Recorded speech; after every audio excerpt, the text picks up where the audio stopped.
nerds. Better shake your booties for black girl nerds. Did very well with that.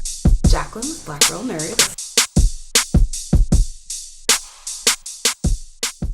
So we saw the film last night, obviously. I have to tell you what I've been telling everyone. The hand that rocks the Heigl. I loved every minute of every just awesome moment for it. Nice. So I know you guys had fun filming this, but tell me what was the most fun to shoot? I have to say the most fun we actually had, there was this 1 week where we were shooting just all the stuff before it got all crazy and you know, there was Katie would kind of come over and we'd have like dinner or whatever, but it was just Geoff and myself and little Isabella Kai Rice in this insanely beautiful house that they got in Encino that it used to be like a monastery or something. So I had all these like little gardens and statues and like little meditation and prayer spaces, and there was just this moment we were all there and just creating this bubble of like, oh, what this beautiful life could be. You know, I've fallen in love. There's this wonderful child, like this new lease on life. My past is really dark. I'm just being in those nervousness of like, I'd had a really dysfunctional family. My dad was an alcoholic. Yeah. Like I had an ex-boyfriend, well, she's not telling him that, but she had an ex-boyfriend who was super abusive. So she's got all these fears and doubts. And it was just nice to be in that, you know, like that in itself was such a story of just a woman who's just allowing herself to appreciate what she deserves and what she's earned and created for herself. And then to see it be almost taken away from her, and you have to fight for what you almost could take for granted, you know what I mean? Like, I loved that. I loved that one moment of like beauty. That's really great, because Tess just comes and is just like, I'm just gonna steal your world and come on top of it. Just hating. I mean, don't get me wrong, I loved how they made you the every woman in this, and it was great, and I loved how bad Katie got it. I'm just, crazy looks good on her. I'll just go ahead and say right? it. Yeah, I know. But both characters are in a precarious situation. You have one character who is the new woman, and then you have the one who's the ex. Yeah. In your personal life, give me the theme song for when you were either one or the other. When you were the new woman or when you were the ex. What's the music playing in the background on that one? I'm a creep, probably. I mean, I don't know. I feel like that's like the go-to song for everybody, but like I think it's just really real. That's just keeping it real. I'm a weirdo, man. Like I think it's gotten dark there. It's so funny. I'm so in love right now and like such a good place.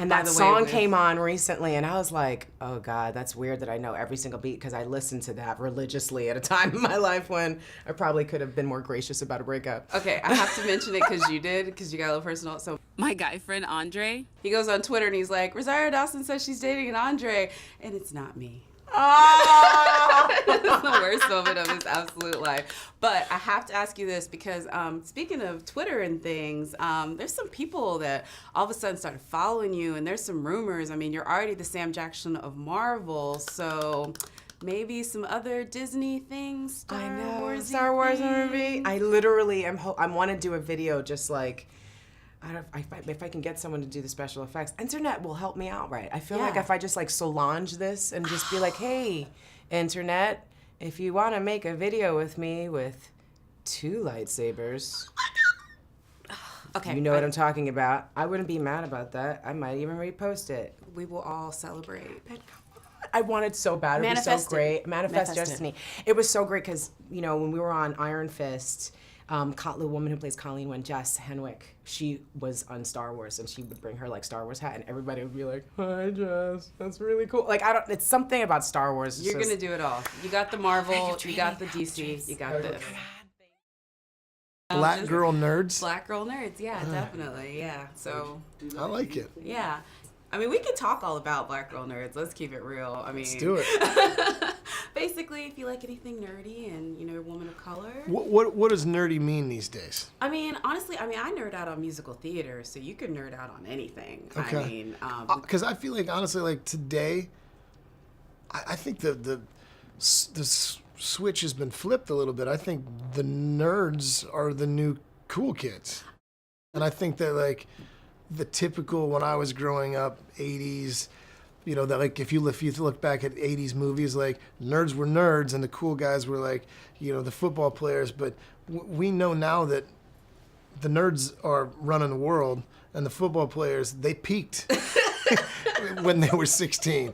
So I think the new kids, I mean, the new cool is is the nerds. I mean, I think you're right. I think the definition now is that I think a lot of nerd culture is permeated to everything. Like, I mean, I don't know if you read the news this morning, but they're saying Rosario's going to be in Star Wars. I mean, like, everybody talks about nerd stuff, so I think that's more of what it is, but we're still really awkward. Like, I'm still awkward and nervous around people. So is everybody, by the way. Everybody's faking it. Everybody's full of shit. That's great. That's great to know. Well, I hope you weren't faking it on this, because you looked very cool in the movie, I'm not going to lie. Completely faking it. Yeah, completely faking it.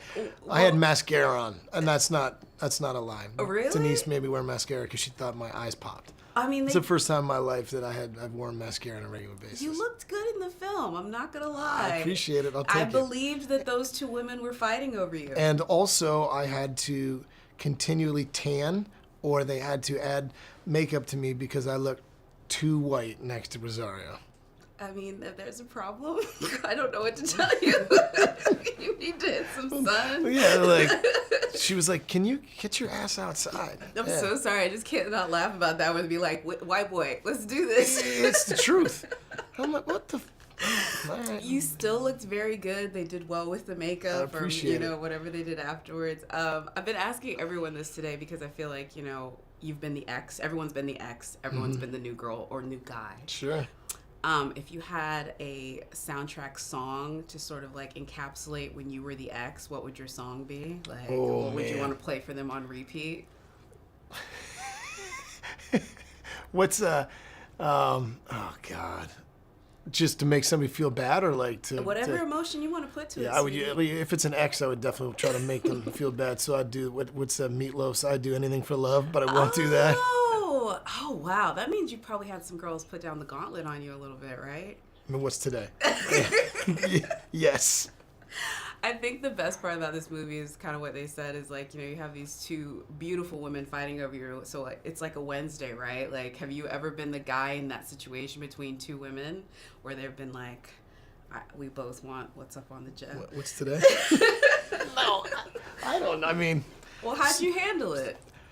You just try to not screw that up. It is an interesting dynamic, yeah. And I think if you look at this from the perspective of the character and a guy who's just trying to be, after everything, before everything, he's just trying to do right by his daughter, and recognize that even though things didn't work out with Tessa, she did, even though he doesn't have the same feelings for her, she did give him the best thing that's ever happened to him. That's his daughter.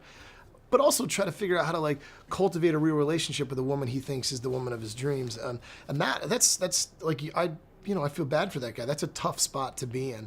So if you look at the character, that's tough. If you look at the guy that got hired to do the job to work with two really sexy, cool women, I think I was the right man for the job. Did very well with that. Better shake your booties for black girl nerves. Better shake your booties for black girl nerds.